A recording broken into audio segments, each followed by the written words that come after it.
Hello everyone. So we are discussing the back exercise questions of the chapter Equilibrium, and today we will discuss question number 29.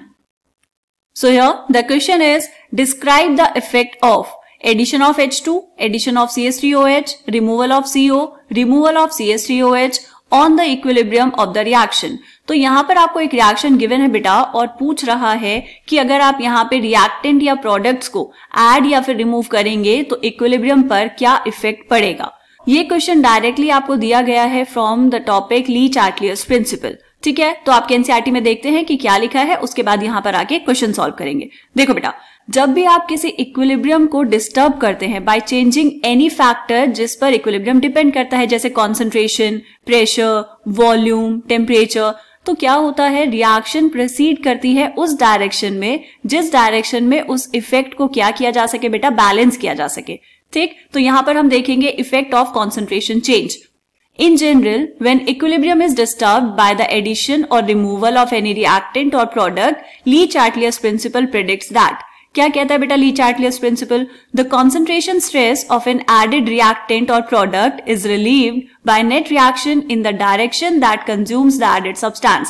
मतलब अगर आप कोई भी reactant या product add करेंगे तो रिएक्शन जो होगी, नेट रिएक्शन उस डायरेक्शन में जाएगी जहां पर जो सब्सटेंस आपने ऐड किया है उसको कंज्यूम किया जा सके, मतलब उसको खत्म किया जा सके, है ना। दूसरा क्या है बेटा, the concentration stress of a removed reactant और product is relieved by net reaction in the direction that replenishes the removed substance.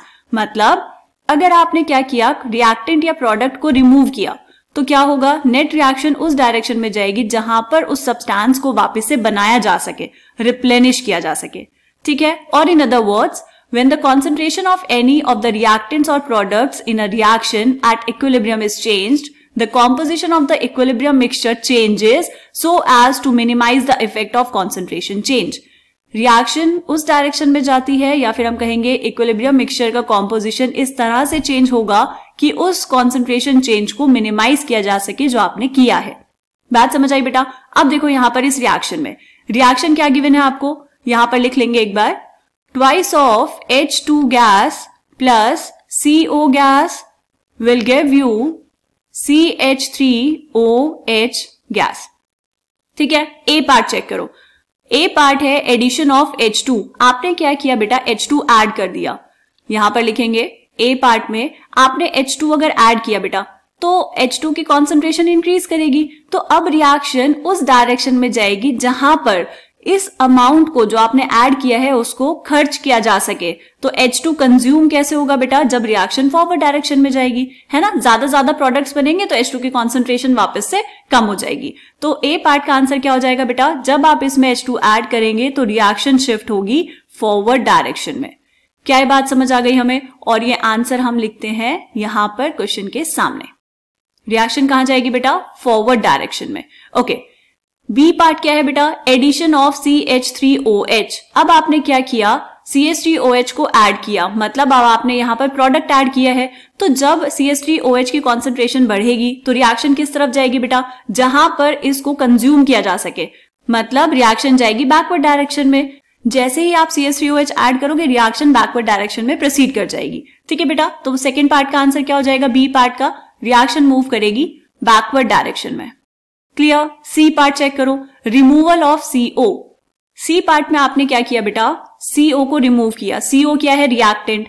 तो जैसे ही CO को यहां से हटाओगे रिएक्शन किस डायरेक्शन में जाएगी, जहां पर CO बन सके, वापस से रिप्लेनिश हो सके। तो इसका मतलब ये हुआ बेटा कि रिएक्शन आएगी बैकवर्ड डायरेक्शन में। ठीक है, तो यहां पर लिख देंगे बैकवर्ड। फिर डी पार्ट देखो, रिमूवल ऑफ CH3OH। यहां पर हम कर रहे हैं डी पार्ट। CH3OH को रिमूव किया, मतलब प्रोडक्ट की कॉन्सेंट्रेशन को कम किया। तो रिएक्शन किस डायरेक्शन में मूव करेगी बेटा, जहां पर CH3OH की कॉन्सेंट्रेशन को और बढ़ाया जा सके, मतलब प्रोडक्शन जो है CH3OH का वो बढ़ जाए। कैसे बढ़ेगा, जब रिएक्शन फॉरवर्ड डायरेक्शन में जाएगी। तो यहां पर फोर्थ पार्ट का आंसर क्या हो जाएगा बेटा, reaction will move in forward direction. और ऐसा क्यों हो रहा है, ताकि जो इक्विलिब्रियम आपने डिस्टर्ब किया है वो वापस से रीस्टैब्लिश किया जा सके। बात समझ आ गई। तो ये था question number 29। Le Chatelier's principle important concept है बेटा, आपको बहुत अच्छे से पता होना चाहिए। एनसीईआरटी रीड करेंगे और यहाँ पर ये सारे क्वेश्चन सॉल्व करेंगे। मिलते हैं नेक्स्ट क्वेश्चन में, तब तक के लिए बाय बाय।